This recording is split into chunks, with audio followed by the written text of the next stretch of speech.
Monsieur Michel Zinc, monsieur le professeur honoraire, monsieur William Marx, chers amis, mesdames et messieurs, la semaine dernière, j'ai dit à propos des auteurs médiévaux islandais qu'ils étaient les spécialistes de la mémoire des pays nordiques ou encore de la diaspora viking. Je voudrais commencer par explorer davantage ces deux termes, spécialistes de la mémoire et diaspora viking, et comment ils s'appliquent au cas islandais, avant d'approfondir les liens entre mémoire, récit et poésie, qui sont les titres de ma conférence de cet après-midi. Commençons par diaspora viking. C'est un concept que nous devons à Judith Jess, ma collègue de l'Université de Nottingham, dont voici le livre portant ce titre paru en 2015. Les Norrois avaient essaimé à travers le monde connu, entre autres en Normandie et en diverses régions des îles britanniques. Ils y vivaient en plus ou moins bon voisinage avec les populations locales. Ils avaient aussi établi des colonies en Atlantique Nord, notamment en Islande. Tous ces gens parlaient la même langue, gardaient le souvenir d'origine commune. Par ailleurs, des contacts de multiples types étaient conservés, familiaux, individuels, culturels, politiques. Langue et mémoire commune, contacts soutenus entre communautés séparées par des distances considérables, tout cela faisait d'eux une diaspora. La diaspora viking a duré plus longtemps que l'époque du même nom, en tout cas jusqu'à au-delà la période d'éclosion des sagas au XIIe et XIIIe siècle. Son existence permet de comprendre pourquoi les Islandais n'ont pas seulement écrit sur eux-mêmes et sur les rois de leur pays d'origine, la Norvège, mais également sur les Danois, les Orcadiens, les Groenlandais et les Féroïens. Leur relation avec les autres communautés de la diaspora suscitait leur intérêt pour leurs histoires et motivait la composition de récits sur elles. Une certaine conscience géographique est intimement liée à l'appartenance à cette diaspora à cause de ses interactions internes. C'est une des explications d'ailleurs de l'attrait que cette littérature exerce encore, car elle est, entre autres, une littérature du voyage. Citons, pour exemple, un personnage de la saga des Féroïens, composé probablement dans la seconde moitié du XIIIe siècle. Deux jeunes garçons des îles Féroé vont être vendus comme esclaves à un marchand. Oh, mais celui-ci est un homme honorable. Il refuse d'acheter ces jeunes gens d'origine noble, mais ne refuse pas d'être payé pour les prendre à bord. Arrivé en Norvège, il les libère. La Norvège est sa résidence principale, mais son commerce l'amène tantôt en Atlantique du Nord, jusque dans l'archipel des Féroé, tantôt vers l'est, jusqu'à Holmgard, le Novgorod de la Russie d'aujourd'hui. Ainsi, l'imaginaire géographique des sagas est vaste, mais les connaissances des pays étrangers peuvent aussi être détaillées, pas seulement vastes, mais aussi détaillées, comme le montreront les aventures des deux jeunes garçons de la saga dans les différentes régions de la Norvège. J'ai parlé de mémoire commune de la diaspora viking. Or, une des voies de recherche importantes dans les études nordiques médiévales de ces 20 dernières années sont les études mémorielles, culminant en 2018 avec l'apparition d'un ouvrage collectif auquel j'ai participé, la Handbook of Pre-Modern Nordic Memory Studies. Cet ouvrage réunit les travaux d'environ 80 spécialistes, s'inspirant de l'œuvre fondatrice de Maurice Halbwachs, Les cadres sociaux de la mémoire, et des travaux plus récents de Jan et Alida Assmann. Les contributeurs trouvent dans le monde nordique un terrain de recherche prometteur, ainsi que la possibilité de formuler d'une nouvelle manière des questions anciennes. Comme dans toutes les sociétés, la mémoire jouait un rôle important dans l'Islande médiévale. Deux manuscrits principaux par exemple, conserve les lois en vigueur avant que le pays ne passe sous la couronne de Norvège. On appelle cette collection Graugaus, qui veut simplement dire loi grise. On ne sait vraiment pas pourquoi. Mais la fonction du diseur des lois, Lögsögumaður, y est décrite. Il est élu pour 3 ans et doit réciter 1/3 des lois chaque fois que se réunit le Parlement. À l'origine donc, la culture juridique des sociétés nordiques du Moyen Âge était orale. Are le Savant, ce premier historien islandais du début du XIIe siècle, dont j'ai longuement parlé la semaine dernière, nous dit d'ailleurs, dans son livre des Islandais, que les lois furent couchées sur le parchemin pour la première fois en l'an 1117, illustrant de manière frappante la transition d'une culture orale à celle de l'écriture manuscrite, aux textes sujets à des variations. L'un de ces manuscrits stipule qu'en cas de désaccord, les recueils de lois conservés dans les sièges épiscopaux doivent faire autorité. Jusqu'à l'avènement de l'écrit et sans doute au-delà, les diseurs de lois étaient ainsi des spécialistes de la mémoire. Or, bon nombre d'entre eux étaient également des poètes ou skald. Composer de la poésie et surtout retenir de grandes quantités de poèmes par d'autres demandait une mémoire très développée. Il semblerait que l'éducation des jeunes chefs islandais au Moyen Âge ait consisté à apprendre par cœur aussi bien des lois et des procédures légales que de la poésie. Ainsi, nos sources nous présentent des adolescents appartenant aux familles dominantes en train de prononcer des formules de mise en accusation lors des assemblées. Parmi les personnages combinant savoir légal et talent de poète, mentionnons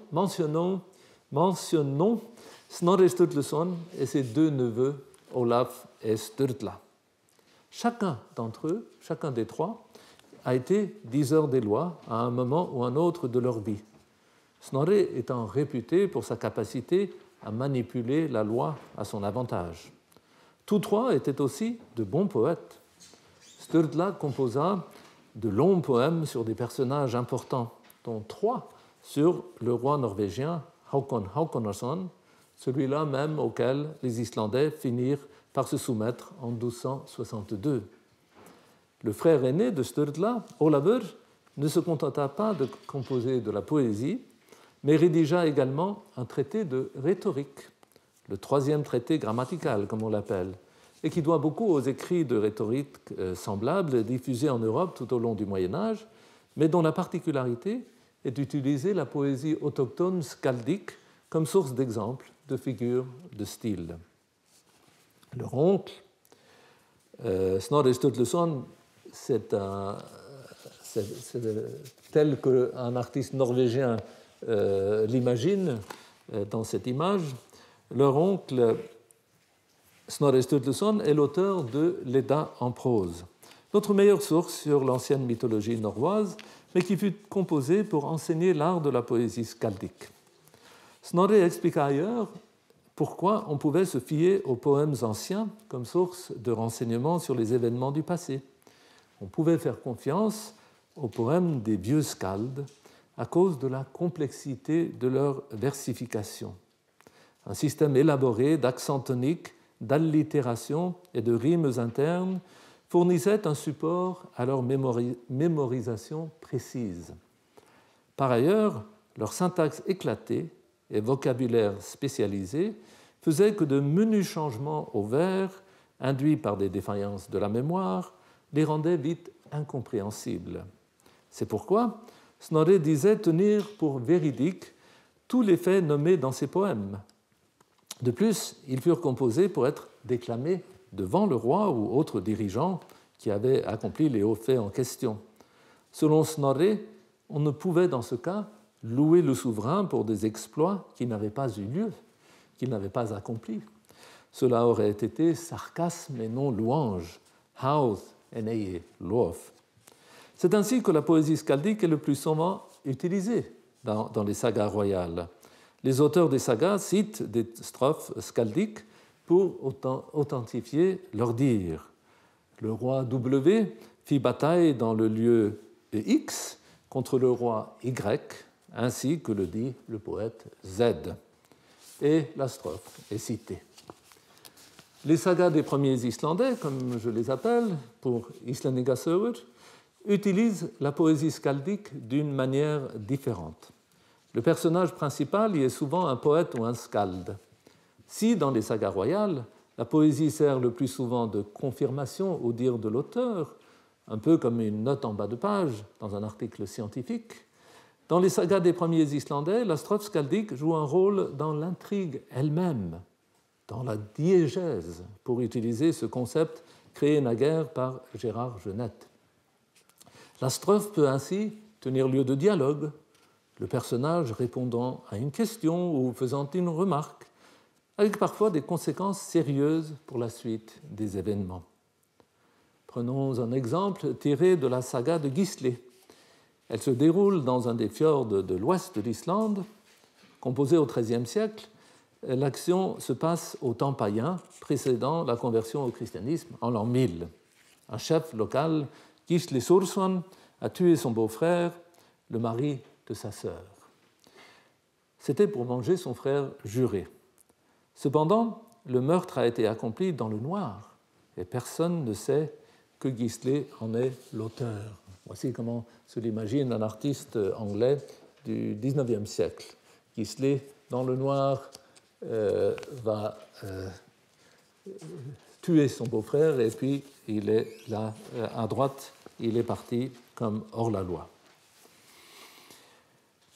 Bien plus tard, après le meurtre, Gisli regarde le tertre où gît la dépouille du beau-frère assassiné et déclame, mais dont personne ne sait qui est le meurtrier, et déclame une strophe skaldique bien obscure que voici.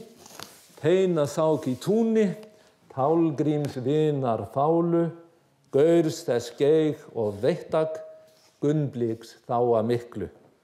Nú hefur gnýstærir geira, grímu þrótt of sóttan, þann lét sundur of lendan, land kostuð ábranda. Je vais vous faire grâce du décodage de ce poème-là. Il y en aura un autre un peu plus tard dans la conférence.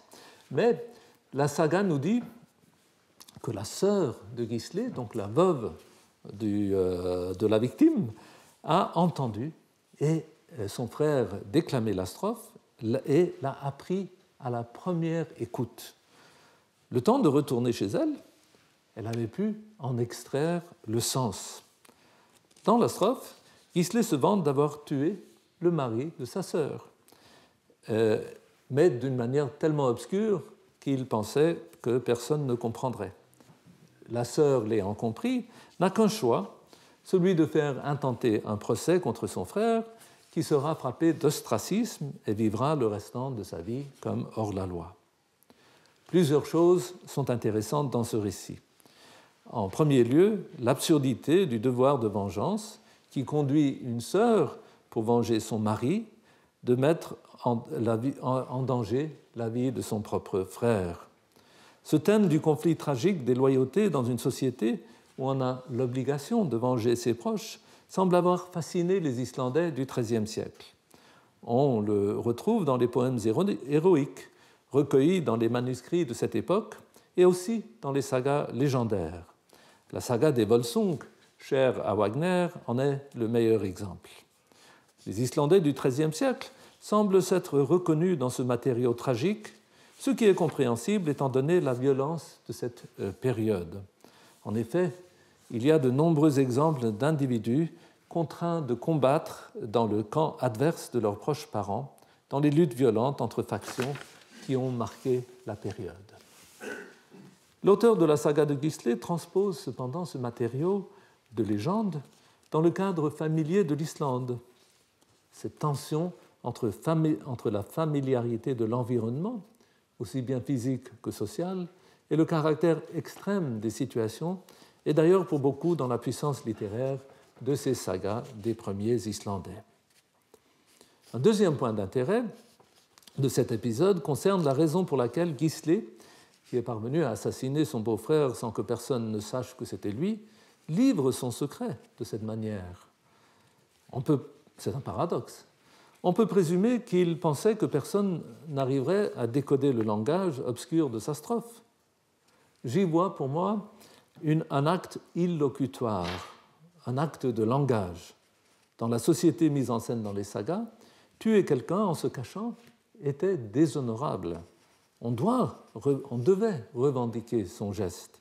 Or, Gisli est un homme honorable malgré son destin tragique, d'où son aveu, mais en langage codé. Un troisième aspect remarquable dans cet épisode est la prouesse mnémonique de la sœur. Elle arrive à retenir la strophe, ne l'ayant entendue qu'une fois, pour la décoder ensuite. On peut se demander si cela est réaliste. Je vous mets au défi de l'apprendre par cœur. Ce n'est cependant pas ce que je voudrais souligner ici, mais plutôt le goût des auteurs de nombreuses sagas, en particulier les sagas des premiers Islandais, pour le parler obscur, les choses à moitié dites, pour ce qu'on ne comprend qu'après un effort intellectuel, comme dans le cas que je viens d'évoquer, parce qu'il faut pouvoir se remémorer la strophe skaldique et résoudre l'énigme qui la constitue. Ces textes sont donc exigeants pour leur lecteur ou auditeur. Il doit être attentif à ce qui s'y passe, être à l'écoute des allusions, comprendre le contexte. Cela apparaît d'une manière différente dans un épisode de la saga d'Egil dont j'ai parlé brièvement la semaine dernière. Il s'agit d'un des tout premiers textes appartenant au genre de la saga des premiers Islandais, l'une des plus longues aussi. Elle fait 90 chapitres dans l'édition que j'ai traduite et peut se diviser en deux parties. La première met en scène les deux premières générations d'un lignage de chefs norvégiens qui sont obligés de s'exiler en Islande. La deuxième partie, 2 fois plus longue que la première, est centrée sur le représentant de la troisième génération, la première à être née en Islande. Il s'agit de Egill Skallagrimsson, personnage extraordinaire, pouvant faire montre d'une violence inouïe tout en composant des vers éclatants de puissance et d'originalité. Personnage énigmatique surtout, comme les strophes qu'il déclame. L'auteur ne nous renseigne que très rarement sur ses motivations. À nous de nous demander pourquoi Egill se comporte de la sorte. Qu'est-ce qui le motive? Quel est le sens de son histoire? Un épisode de la première partie de la saga nous permet d'illustrer comment l'auteur de ce récit exige l'entière attention de son lecteur ou auditeur. La famille vit encore en Norvège. Thorolf, l'oncle paternel d'Egill, le parangon du lignage, a obtenu pouvoir et richesse du roi. Mais des jaloux ont convaincu ce dernier que Thorolf n'attend qu'une occasion pour fomenter une insurrection. Le roi fait le siège de son manoir, il fait mettre le feu et, entouré de ses gardes, abat Thorolf alors que celui-ci se lançait contre lui. Ces derniers mots furent « Il aurait fallu que je fasse 3 pas de plus ». Quelque temps plus tard, des membres de la cour, amis et parents de Thorolf, convainquent son frère Skallagrim, ou Grimur le Chauve, on comprend pourquoi, il a ce sobriquet, Skallagrim, d'aller trouver le roi pour demander compensation. Le roi s'appelle Harald Hárfagri, Harald aux beaux cheveux, et donc cela s'illustre très bien sur cette diapositive. Donc Grimur, ou Skallagrim, est convaincu par ses amis d'aller trouver le roi pour demander compensation, et sa première réponse est la suivante: « Je ne pense pas que le roi me trouvera éloquent. » Il se décide cependant de se rendre à la cour avec ses compagnons, de forts gaillards de sa région. Quand il se présente devant le roi ne refuse pas sa demande, mais dit d'abord que Skallagrim doit venir le servir comme tout homme noble du royaume. Skallagrim répond que chacun sait qu'il était en tout point inférieur à son frère. Or, celui-ci n'avait pas réussi à traiter le roi comme il l'aurait voulu et comme il aurait fallu qu'il le fasse. À ces mots, le roi rougit de colère et les amis de Skallagrim lui enjoignent de partir avant que le roi ne le fasse tuer. Désormais, il n'y a plus aucune chance de réconciliation entre le roi et Skallagrim. Pourquoi ? Il vient de déclarer au roi qu'il n'a qu'une envie, qui est de le tuer. Pour que le lecteur s'en rende compte et comprenne la réaction du roi, il doit se souvenir des derniers mots de Thorolf, avoir compris ce qu'il signifiait, à savoir son intention de tuer le roi, et finalement être capable de déchiffrer la menace voilée de Skallagrim. Menace voilée mais réelle de Skallagrim. L'effort intellectuel demandé au lecteur consiste ainsi à retenir les mots de Thorolf, comprendre leur sens et plusieurs chapitres plus loin dans le récit, saisir l'allusion qui est faite par Skallagrim et sa signification pour la suite de ses relations avec le roi. Skallagrim a été éloquent, mais d'une manière bien à lui. La saga d'Eyjol institue ainsi un mode de communication particulier avec le lecteur qui ressemble un peu au rapport entre celui qui pose une énigme et celui qui doit la résoudre. L'auteur ne cesse d'exciter les facultés intellectuelles du lecteur, de le mettre au défi de percer le mystère de ses personnages, de leurs gestes et de leurs dires, en faisant appel à sa mémoire et ses talents d'interprétation. Cela est aussi vrai pour de nombreuses autres sagas, par le fait que, et cela s'explique par le fait que, comme je l'ai dit mardi dernier, elles étaient probablement composées pour être lues à voix haute, par exemple pour divertir les convives lors d'un festin. Le public dans ces festins devait être composite, mais beaucoup étaient habitués à la poésie skaldique et à son décodage. Nous voici confrontés à un nouvel aspect du rapport entre la poésie skaldique et les récits des sagas. Les strophes skaldiques ne sont plus seulement un gage de vérité, comme majoritairement dans les sagas royales, mais commandent une attitude face au texte, face au récit. Celui-ci dit plus qu'il n'y paraît à première vue. Il faut aiguiser ses facultés intellectuelles pour le comprendre pleinement. Il y a un aspect ludique de cette relation au texte, et on peut se demander si les auteurs ne jouent pas aussi avec la perception que leurs lecteurs et auditeurs avaient de leur environnement. Tournons-nous à ce propos vers un autre type de mémoire, celui des toponymes ou noms de lieux. La semaine dernière, j'ai parlé de la prise des terres en Islande et comment le paysage a été colonisé par la langue norroise avec les noms de lieux évoquant des animaux ou des types de maisons, etc. Dans l'épisode de la saga d'Eyjol que je viens d'évoquer, j'avais parlé de la description détaillée des compagnons que Skallagrim choisit pour l'accompagner chez le roi. Or, si chacun de ces personnages porte un nom et souvent un surnom, aucun de ces personnages n'intervient dans l'action.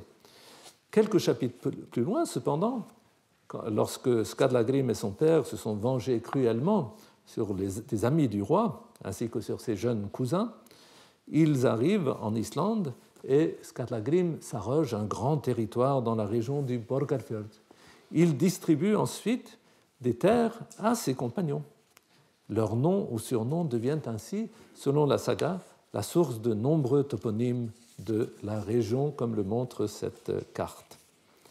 Il est plus que douteux que le souvenir de ces personnages ait perduré pendant plus de 3 siècles, jusqu'à ce qu'on les présente dans la saga. C'est un exemple de ce que j'appelais mardi dernier, parlant du travail de l'historien Are le Savant sur le livre des Islandais, un devenir texte du temps et de l'espace islandais. Dans ce cas, c'est le paysage connu des auteurs et premiers lecteurs ou auditeurs de la saga, avec leur toponyme, qui va servir de matériau à partir duquel l'auteur va travailler pour créer ses personnages et engendrer son texte. Je me suis permis de rappeler ce point, déjà évoqué la semaine dernière, car nous touchons là à une une problématique qui a longtemps hanté les études médiévales nordiques et ressurgit sous des formes nouvelles à chaque génération de chercheurs. Elle concerne leur véracité supposée. L'Islandais moyen entend parler des sagas depuis son enfance, ou en connaît des bribes qu'on lui a fait lire à l'école. Certains les lisent régulièrement, d'ailleurs, c'est le cas de bon nombre de mes compatriotes, surtout passé un certain âge. Pour un lecteur non professionnel, il est difficile de résister à l'effet de réel des sagas. D'une part, parce qu'elles se présentent comme des récits véridiques sur le passé, d'autre part, par la puissance d'évocation des auteurs des plus grandes d'entre elles. Quant aux chercheurs, ils se sont penchés sur la fiabilité des sagas des premiers Islandais en tant que source sur ce qui s'est réellement passé plus de 2 siècles avant leur composition. Le débat a été formulé et reformulé plusieurs fois au cours du temps. Il serait trop long d'en faire l'historique ici. Les études mémorielles que j'ai nommées au début de cette conférence ont permis de renouveler notre approche du problème. Elles nous enseignent que la mémoire est toujours en train de créer et de recréer le passé. La neuroscience nous apprend que chaque fois qu'on se souvient de quelque chose, on en fabrique le souvenir.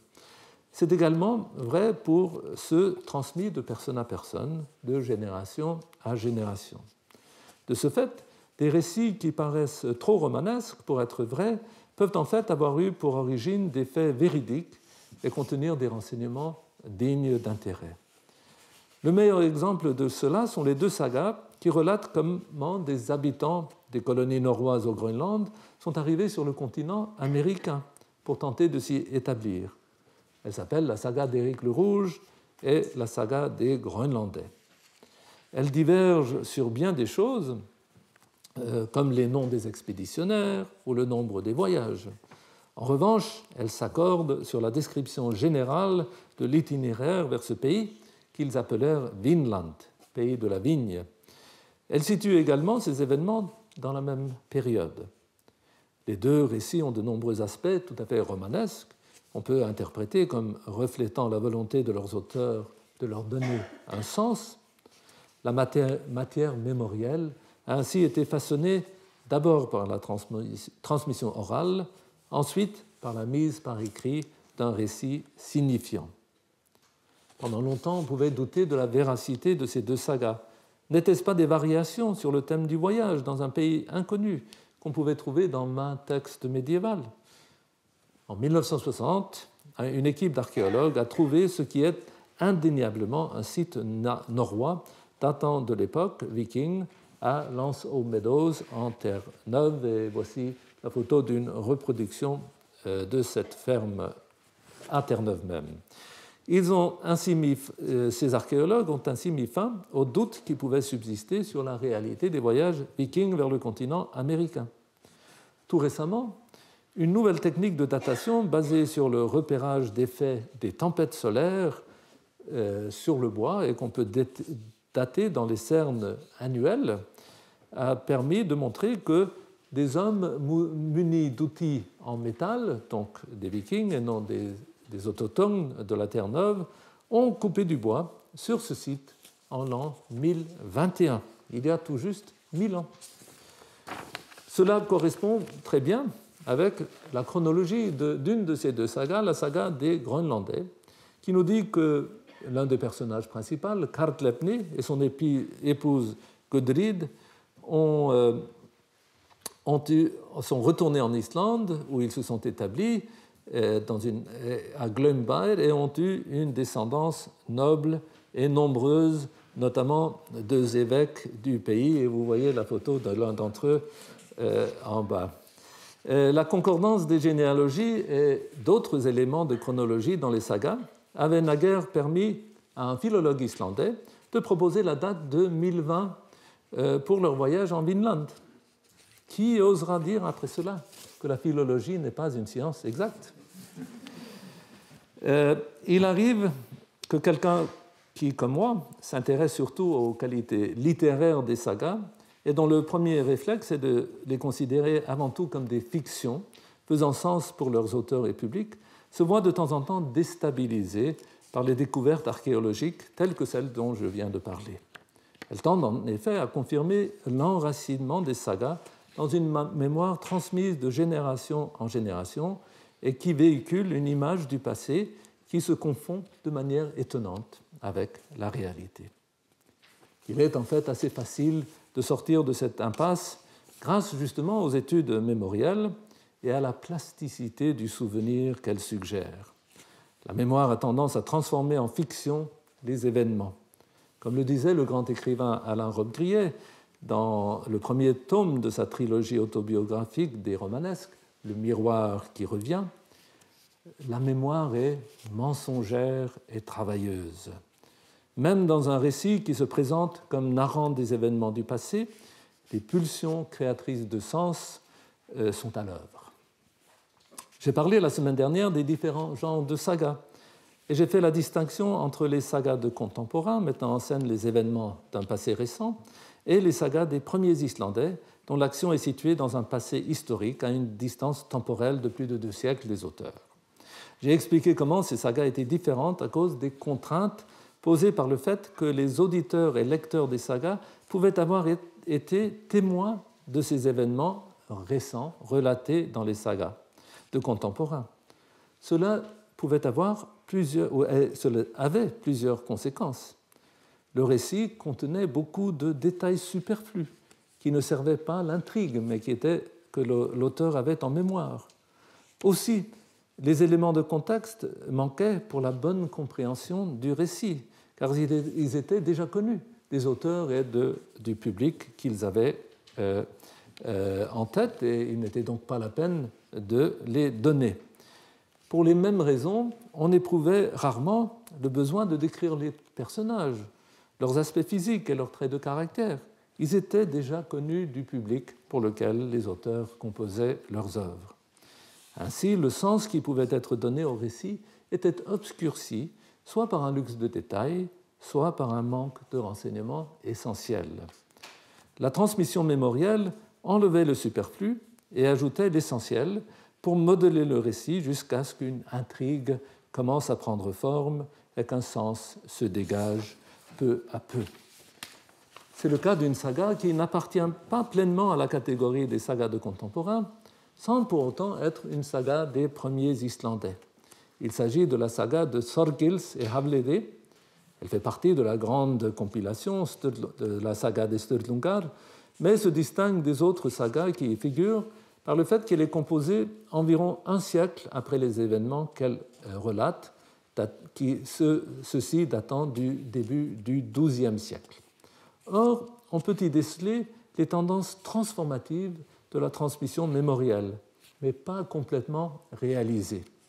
Il y a une intrigue, le récit fait sens, mais il est encore encombré de maints détails superfétatoires. Suis-je en train de dire que toutes les sagas des premiers Islandais, cette quarantaine de textes sur laquelle je concentre mon attention ici, sont le fruit d'une évolution progressive à travers la transmission orale de l'événement vers la saga? Non, mais que cela est probablement vrai pour un certain nombre d'entre elles. Pour d'autres, en revanche, une part plus importante doit être attribuée à l'inventivité de leurs auteurs, comme nous le montre l'exemple des noms de lieux tirés de la saga d'Egil, dont j'ai parlé il y a quelques instants.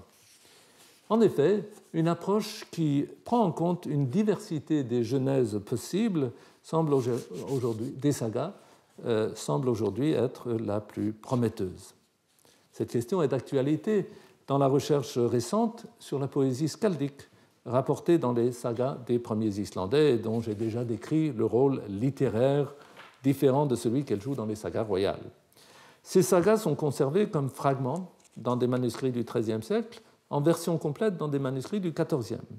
Une bonne moitié d'entre elles contiennent des strophes skaldiques attribuées à leurs personnages, à savoir des poètes islandais vivant avant et autour de l'an 1000. Quelques-unes nous rapportent des poèmes entiers. Peut-on faire confiance à ces manuscrits et par extension pour les mêmes raisons que celles invoquées par Snorri dans sa justification de l'utilisation de la poésie skaldique dans l'écriture de l'histoire des rois? Le premier des arguments de Snorri, rappelez-vous, était que ces strophes ne changeaient pas, parce que leur forme élaborée ne tolérait aucune modification. Elles étaient en quelque sorte figées dans le temps. Des paroles gelées, comme aurait dit Rabelais. Nous pouvons opposer à ce raisonnement que rien n'empêchait un auteur du XIIIe siècle d'en composer en lieu et en place du personnage de la saga qu'il était en train d'écrire. On composait encore de la poésie skaldique à l'époque de Snorri et de ses contemporains, et il décrit en détail les règles de versification dans la quatrième et dernière partie de son œuvre, l'Edda, dont j'ai déjà parlé. Le second argument qu'il avança, concernant l'impossibilité de dire des contre-vérités sur une personne en sa présence, n'a pas cours, puisqu'il s'agit de poèmes déclamés par les personnages eux-mêmes. Des générations de philologues ont déployé des trésors d'ingéniosité pour dater les strophes skaldiques. Leur outil principal est le savoir accumulé sur l'évolution linguistique, en particulier les changements progressifs du système des voyelles ou du système vocalique. Et ceci leur permet de juger si le respect des règles de versification, notamment sur la rime interne, indique un âge avancé ou non.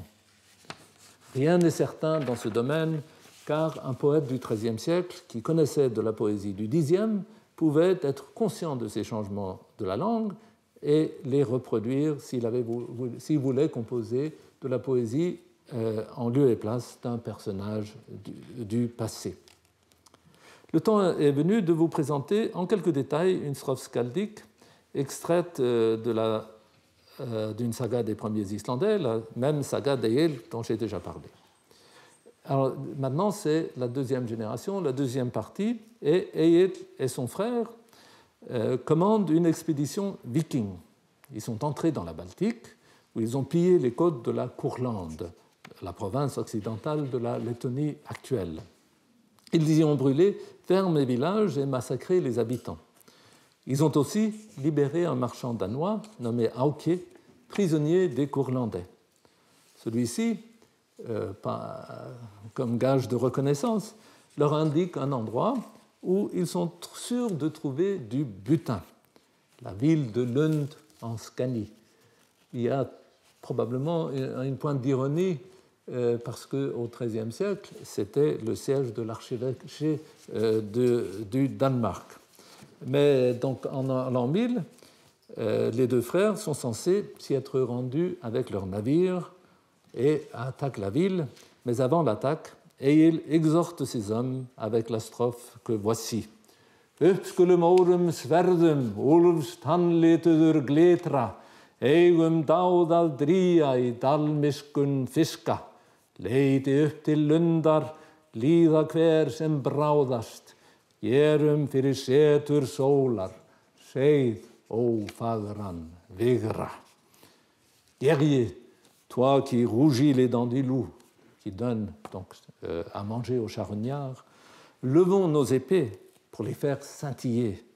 Nous avons de hauts faits à accomplir dans la douce saison. La grâce des poissons de la vallée, et les poissons de la vallée sont les serpents. La grâce des serpents, c'est l'été. C'est ce qu'on appelle une kenning, une sorte de circonlocution métaphorique. Et alors, et la strophe continue, que chacun monte aussi vite que possible vers Lund. Avant le coucher du soleil, nous y livrerons une cruelle bataille. Et la circonlocution pour cruelle bataille, c'est un seidur des épées qui n'est pas joli. Seid ofagran vigra. Le seidur est un rite magique souvent mentionné dans les sagas, sorte probablement qui a ses origines dans le chamanisme, mais le rite magique des épées est une autre kenning, et dans ce cas, pour la bataille. Remarquons en passant le caractère sanglant du langage de la poésie skaldique, qui célèbre les batailles et ceux qui donnent beaucoup de corps en pâture aux charognards. On approfondira cette question la semaine prochaine. En attendant, observons la complicité du maître. Chaque ligne doit contenir 3 syllabes accentuées. Uppskulum órum sverðum. Chaque ligne impaire doit contenir 2 syllabes accentuées qui allitèrent up, o, soit par la même consonne, daus aldria, soit par une voyelle. La ligne paire commencera par une syllabe accentuée qui allitère avec les deux de la ligne qui précède. Ces règles sont obligatoires. Par ailleurs, un système de rimes internes est caractéristique de la plus ancienne poésie dans ce genre. Les couples de vers contiendront en alternance des mots qui riment ou qui sont en assonance. Cela fait beaucoup de contraintes. Et je me demande pourquoi à l'Oulipo, on ne s'est pas amusé à faire de la poésie skaldique. Et d'ailleurs, c'est la raison pour laquelle on dit parfois que la poésie skaldique relève davantage de l'adresse que de l'inspiration. Mais est-ce que cette strophe date réellement du Xe siècle ou est-ce qu'elle a été composée pour les besoins du récit ? La ville de Lund n'existait pas à l'époque à laquelle ces événements sont censés s'être déroulés. Mais les archéologues ont trouvé un peu au sud de Lund les vestiges d'un riche centre commercial semi-urbain qui aurait bien pu avoir été la proie d'une attaque viking au Xe siècle. Il aurait pu s'appeler Lund. Cette strophe, conservée dans une saga écrite près de 3 siècles plus tard, en serait la seule preuve donc, de ce nom pour ce centre. Invoquer cette strophe comme la confirmation d'un tel événement est problématique, pour d'autres raisons. Certes, la première moitié de la strophe a une existence indépendante à la saga, puisqu'elle est citée par Snorri Sturluson dans son ouvrage L'État en prose, où elle est attribuée à un dénommé Egil Skallagrimsson. En revanche, la seconde moitié de la strophe, celle qui nomme la ville de Lund, pose problème car sa versification est irrégulière. Il manque la rime interne au 7e vers, et la rime n'est pas complète au 8e, comme elle devrait l'être. Le dernier philologue à s'être penché sur ce problème, Michael Maels, de l'université d'Oslo, a conclu que l'auteur de la saga connaissait la première moitié de la strophe attribuée au Egil historique et s'en est servi pour composer lui-même la seconde moitié, ainsi que la strophe suivante. Pourquoi ? Car elle servait l'intrigue qu'il développait sur la vie d'Egil. Cela est en conformité avec mes propres recherches sur la saga que j'ai présentée dans le livre The Enigma of Egil en 2014. En effet, la saga comporte une intrigue sous-jacente.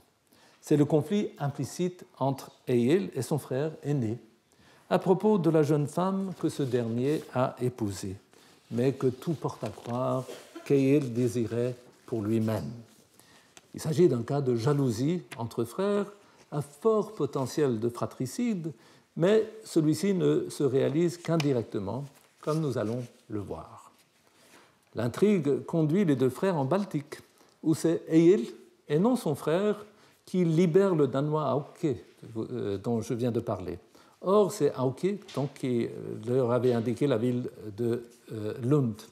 Quelque temps plus tard, alors que les deux frères repassent par le Danemark en route vers la Norvège, où attend l'épouse du frère aîné, Auke envoie un messager à Egil, son sauveteur, pour le prévenir que le beau-frère du roi de Norvège, frère de la reine qui déteste les deux frères, leur a tendu une embuscade. Le frère d'Egil aurait sans doute préféré éviter d'aggraver encore les relations déjà tendues avec le souverain norvégien, pour pouvoir rejoindre le royaume et y retrouver sa femme. Sans le consulter, Egil part dans la nuit et défait le beau-frère du roi. Cette initiative d'Egil oblige les deux frères à renoncer au retour en Norvège. Ils décident de rejoindre l'Angleterre, où ils se font mercenaires du roi chrétien Athelstan. Étant païens, ils doivent, pour pouvoir combattre avec lui, recevoir ce qu'on appelle la prima signatio, c'est-à-dire une sorte de pré-baptême, les protégeant des assauts du malin et permettant aux chrétiens de s'associer à eux. Lors d'une grande bataille dans laquelle le roi d'Angleterre repousse des envahisseurs écossais, le frère aîné est tué. Egil, qui s'est illustré au combat, et voilà une évocation de plusieurs artistes de ce combat, de cette bataille célèbre, Eyill, qui s'est illustré au combat, se rend alors le plus vite possible en Norvège pour y épouser la veuve de son frère. Comme je l'ai dit, sa responsabilité dans la mort de son frère est indirecte, mais il en récolte les fruits, si on peut parler comme ça. De plus, épouser la veuve de son frère est un péché dans la pensée théologique de la période où la saga est composée, et de ce fait interdit. Cela vaut pour Eyill, car il a reçu la prima signatio. Mais personne, on ne le dit pas dans la saga. Rien n'est explicite dans cet enchaînement d'événements. Mais si on est attentif au texte, comme j'ai montré tout à l'heure qu'il fallait l'être dans cette saga, l'intrigue se dessine peu à peu. Or, celle-ci se poursuit tout au long de la saga, si bien que le sens de la vie du poète et guerrier Eyill prend progressivement forme. De nombreuses allusions intertextuelles, soit à la mythologie norroise, soit, et elles sont plus nombreuses, aux saintes écritures, permet de montrer qu'il s'agit de l'histoire d'une âme pécheresse qu'il faut comprendre, et il faut comprendre cette histoire dans le contexte du christianisme médiéval. Je voudrais relier cette signification donnée par la saga à la vie d'Eyill à une idée que j'ai développée mardi dernier et qui ne figure pas dans mon livre. Il s'agit du triptyque réalité, identité et idéologie. Lorsque Eyill meurt, l'Islande est encore païenne. La conversion a lieu peu après sa mort. Une église est construite et les ossements d'Eyill, qui reposaient dans un tertre païen, sont placés en terre consacrée. Et tout ça se passe dans cette belle vallée tout près de Reykjavik. Bien après que donc, les ossements ont été placés en terre consacrée, l'église est démantelée et on trouve à l'emplacement de l'autel le squelette d'un homme énorme. Ce sont les restes d'Eyill. Un prêtre qui est là fait placer la dépouille de l'ancien viking en bordure du nouveau cimetière. La loi de l'époque stipule que c'est là qu'on doit inhumer les enfants qui ont été baptisés à leur naissance par ce qui est appelé le baptême court, que chaque homme adulte devait connaître selon la loi en cas d'absence d'un prêtre. C'était pour éviter la damnation éternelle aux enfants morts sans qu'on ait pu les baptiser selon le rite complet et par un prêtre. Qu'il soit basé ou non sur des faits réels, ce récit est aussi une opération de dialectique. Le premier emplacement du corps d'Eyill est un tertre païen. Eyill serait donc païen, c'est la thèse. Mais est-il païen ayant reçu la prima signatio? L'endroit où le corps d'Eyill est retrouvé, sous l'autel, est là où on place la dépouille du saint. C'est l'antithèse. Eyill un saint? Je ne crois pas. Il est loin de l'être. Et comme chaque lecteur peut s'en rendre compte par lui-même. Nous avons là l'antithèse, donc. Le troisième lieu, la bordure du cimetière, forme la synthèse, car la loi islandaise du Moyen-Âge nous dit que c'est là qu'on doit enterrer les enfants qui ont reçu le baptême court ou la prima signatio. Le texte de la loi utilisant justement ce terme pour les enfants baptisés de cette manière sommaire. Pour l'auteur de la saga d'Eyill, qui compose son œuvre au XIIIe siècle, le guerrier poète est donc à mi-chemin entre le paganisme et le christianisme. Comme les enfants ayant reçu le baptême court, il peut cependant espérer le salut, c'est-à-dire la vie après la mort. Voici l'identité que l'auteur de la saga veut nous faire comprendre de cette manière, entre la réalité de ces ossements et quoi de plus réel, au sens lacanien du terme, que les restes physiques d'une personne après la mort, et l'idéologie chrétienne qui se manifeste, entre autres, dans le droit chrétien de l'Islande de la période. Une identité est énoncée. Ni païen ni chrétien, mais éligible au salut, Eyill aurait un statut comparable au juste de l'Ancien Testament dans la vision chrétienne de l'histoire du salut. Parmi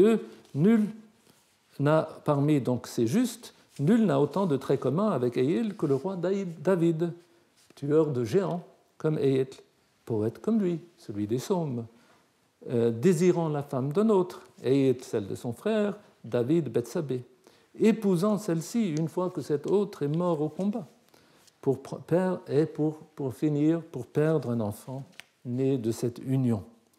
Dans le cas de David, le prophète Samuel vient lui dire qu'il s'agit d'une rétribution divine pour le péché qu'il a commis.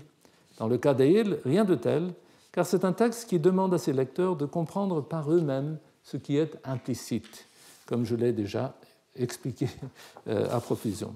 Ceci nous ramène au statut de la poésie d'Éil et que la saga est presque seule à nous transmettre. Après la mort de son enfant favori, noyé par une tempête soudaine sur le fjord et mystérieuse sur le fjord près duquel ils vivent, Éil s'enferme dans un lit clos. Personne n'ose lui parler. Il veut mourir de chagrin et refuse toute nourriture. Au 3e jour, sa fille aînée, déjà mariée, et à qui Éil a donné le prénom de sa nourrice, Þorgerður, arrive chez lui. Elle fait semblant de vouloir le suivre dans la mort et s'introduit dans son lit clos, pour faire se dissoudre le spectre de l'inceste qui surgit dans la tête du lecteur à ce moment. L'auteur de la saga nous rassure en nous disant que dans le lit clos, il y avait en fait 2 lits. Après un temps, Þorgerður fait manger des algues sèches et mange elle-même des algues sèches et en donne à son père. Elles ne sont pas de la nourriture, mais elles donnent soif. Þorgerður appelle donc et fait venir une corne d'eau qu'elle tend à son père, qui la vide d'un trait, comme c'était son habitude. Trahison. La corne contenait du lait et Éil ne mourra pas de sitôt. Éil a un mouvement de colère que sa vie détourne en lui suggérant de composer une élégie à la mémoire de son fils mort. Et voilà la statue d'un grand sculpteur islandais du XXe siècle qui montre ce moment. Éil est la figure à droite avec les traits, disons, très, très grossiers, mais le vide figure son deuil et sa fille figurée par le sein qui donc pointe vers la droite lui est en train de lui montrer quelque chose et ce quelque chose qu'on ne voit pas sur cette photo est la harpe, la lyre de la poésie. Et Éil, au lieu de mourir et à sa colère passée, compose un poème qu'il intitule Suonatorek, ou de l'impossibilité de venger les fils. C'est un poème long de 25 strophes et remarquable pour de nombreuses raisons. Le poète y exprime sa difficulté à parler à cause du chagrin qui lui pèse sur la langue, puis il invoque le souvenir de ses parents, en particulier du corps de sa mère disparue, avant de parler avec des métaphores frappantes de l'océan qui a noyé son fils, puis de la maladie qui a emporté un autre de ses garçons. La plupart de mes collègues, même aujourd'hui, considèrent ce poème comme authentiquement païen et de ce fait une source incomparable sur la mentalité des Norrois vivant dans la période viking avant la conversion. Ce serait une voix authentique du passé, seulement déformée par la mauvaise transmission des manuscrits tardifs qui la conservent. Les raisons données par ses collègues sont en premier lieu que plusieurs vers de ce poème sont cités par Snorri Sturluson dans son Edda en prose et attribués au skald Éil. Le poème aurait donc une existence indépendante de la saga. Dans un article déjà ancien, j'ai identifié un certain nombre d'images ou d'idées chrétiennes dans le poème qui rendent difficile de croire qu'il fut composé par un païen, du moins dans son état actuel. Le fait est troublant, surtout pour les dix collègues. Excusez-moi, je me suis... ce fait donc, est troublant, surtout pour les 10 collègues, pour lesquels l'utilisation du poème comme source de connaissance du paganisme ancien devient ainsi problématique. Pour ma part, je n'exclus pas que le poème ait existé avant la saga, et même que le vrai Éil ait composé un poème de ce type. Tel que nous l'avons, il a cependant été modifié pour les besoins du récit de la vie d'Éil et de sa cohérence, mais aussi pour qu'il soit compréhensible dans un contexte chrétien. Cette idée m'est venue en lisant la conversion d'Hermann le Juif, de Jean-Claude Schmitt, qui m'honore de sa présence aujourd'hui, et je l'en remercie. Jean-Claude Schmitt il montre l'importance du thème de la conversion dans la période où la saga a été composée. Le livre reproduit notamment l'image d'un objet païen transformé ou converti pour servir dans la liturgie chrétienne. Comme le dit Jean-Claude Schmitt à propos de l'autobiographie supposée du juif converti, elle est à la fois vraie et fictive. Alors, de la même manière, ce que je propose, c'est que ce poème, Suona Toreg, est à la fois authentique et falsifié. La création, donc il pourrait être la création de plusieurs auteurs successifs, païens et chrétiens. Donc le poème lui-même a été converti. Mais Suona Toreg se présente comme un poème païen. Il y est question d'Odin, dieu de la poésie, auquel le poète dit qu'il ne sacrifie pas parce qu'il en a envie, mais parce que la poésie est dénuée de vices et c'est le meilleur don qu'il ait jamais reçu. Suona Toreg peut donc se lire comme un manifeste pour la poésie, malgré ses origines païennes. Or, Michel Zinc, que je remercie aussi pour sa présence aujourd'hui, qui m'honore tout autant, a montré dans son livre « Poésie et conversion au Moyen-Âge » que celle-ci avait un statut ambigu dans la pensée chrétienne à cause de ses liens historiques avec le paganisme. Il fallait donc la convertir. Et c'est ce qui se passe dans la saga d'Egil. Ce n'est cependant pas seulement le cas pour ce poème, mais pour Egil aussi, comme le montre l'épisode du cimetière. C'est aussi vrai pour ce monde païen, ce passé viking, celui des origines de la société dans laquelle vivaient les auteurs et les destinataires de la saga.